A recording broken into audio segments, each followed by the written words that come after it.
سال 2024 جو ہے وہ ایک سیاہ سال تھا اور پاکستان پہ بڑا باری گزرا ہے، پاکستان کے عوام پہ، PTI کے لوگوں پہ۔ یہ سال جو ہے اپنے ساتھ بہت ساری ویرانیاں، تباہیاں لے آیا۔ پاکستان میں قانون کی حکمرانی جو ہے اس کی بیخکنی ہوئی،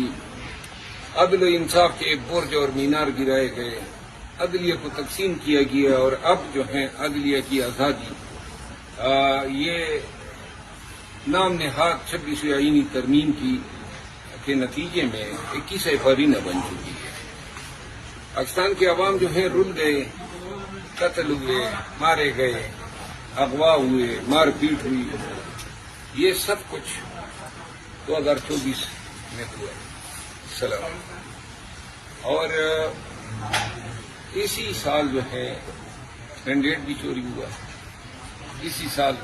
پورا سال خان نے 2024 کا سورج جو ہے نہیں دیکھا، سارا سال وہ مقید رہے۔ مروت صاحب یہ بتائیے گا کہ علیمہ خان صاحبہ نے کہا ہے کہ عمران خان کے اس سخت سردی میں کمبل اور رضائی بھی لے لی جاتی ہے، تو خان صاحب پھر اتنی سخت سردی میں کیسے سروائیو کرے؟ لازماً خان صاحب نے اپنی بہن کو بتایا ہوگا، اور خان جو ہے وہ بہت تکالیف برداشت کر رہے جیل کے اندر، اس میں کوئی شک نہیں ہے۔ یہاں باہر جو بھی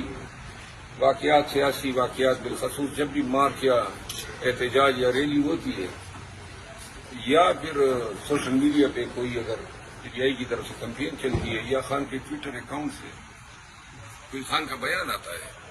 تو پھر وہ قصر خان سے پوری کی جاتی ہے۔ سر یہ بتائیں اگر 2025 میں PTI کو احتجاج کرنا پڑتا ہے تو کیا آپ لوگ پتھروں یا غلیلوں والا احتجاج کریں گے یا او والا احتجاج کریں گے؟ پتھروں کو لے لو یا او والا احتجاج۔ ہاں، یہ او والی بات تو شہباز شریف صاحب نے ہمیں نہیں سمجھا دی ہے۔ یہ او والا احتجاج جو ہے نون کو سوٹ کرے گا، اور ہم تو اب گولیاں بھی کھا گئے،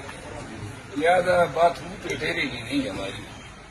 ہم کچھ آگے بڑھ کے دکھائیں گے۔ مروت صاحب یہ بتائے گا کہ کل جو ہے وہ پھر سے آپ کے مذاکرات ہوں گے حکومت کے ساتھ، اس سے شخص ہو سکتے ہیں کہ ہماری ساری امیدیں ہیں، قوم کی امیدیں ہیں، اور جو بھی محب وطن پاکستانی ہے جو غیر یقینی صورتحال کا شکار ہیں، سیاسی عدم استحکام اور گرتی ہوئی معیشت میں جو ہیں پاکستان کو بہت ہی زیادہ نقصانات سے بچا کیا ہے۔ ہماری کاروباری زندگی بری طرح متاثر ہے، ریئل اسٹیٹ ہوتا جو ہے پورے ملک میں کوئی کاروباری ایکٹیویٹی نہیں ہو رہے ہیں، کارخانے بند ہو رہے ہیں، اور روپے جو ہیں زب و حالی کا شکار ہیں۔ ایسی صورت میں جو ہے ہم سب نے مل کے سوچنا ہوگا کہ کیا ہم نے دنیاوی یا سیاسی مقاصد کے حصول کے لیے پاکستان کے تمام مفادات کو داؤ پہ لگانا ہے، اور اس کا حل واحد یہی ہے کہ پوری اخلاص کے ساتھ، میں ریپیٹ کرتا ہوں، اخلاص شخص جب یہ فریقین ٹیبل پہ بیٹھے تو یہ اخلاص ہو کہ ہم نے پاکستان کا سوچ کے اس مذاکرات کو آگے بڑھانا ہے، اور میرا خیال نہیں ہے کہ اسٹیبلشمنٹ یا دیگر لوگ جو ہیں وہ بھی ایسی صورت میں جو ہے شاید مزید گرمی کا مظاہرہ کریں۔ مروت صاحب یہ بتائیے گا، خان صاحب کی رہائی متوقع ہے مذاکرات سے؟ میں تو یہ دیکھ رہا ہوں کہ خان صاحب انشاءاللہ یہ عید الفطر جو ہے وہ آزاد رہ کے سیلیبریٹ کریں گے۔ مروت صاحب آپ یہ بتائیے کہ شاد رفیق صاحب کا کہنا ہے کہ اس کمیٹی میں سنجیدہ لوگوں کا ہونا ضروری ہے، وہ سنجیدہ لوگ کون ہو سکتے ہیں، کون لوگ؟ نہیں، شاد رفیق صاحب کی تجویز بڑی مناسب ہے کہ یہ پہلے مرحلے پہ اگر سیاسی قیدیوں کی آزادی ہو جاتی ہے، پھر دوسرا مرحلہ ہوگا، اور اس مرحلے میں پھر قیادت کو بیٹھنا چاہیے۔ تو سر اس کمیٹی کا حصہ آپ کیوں نہیں بنے؟ میں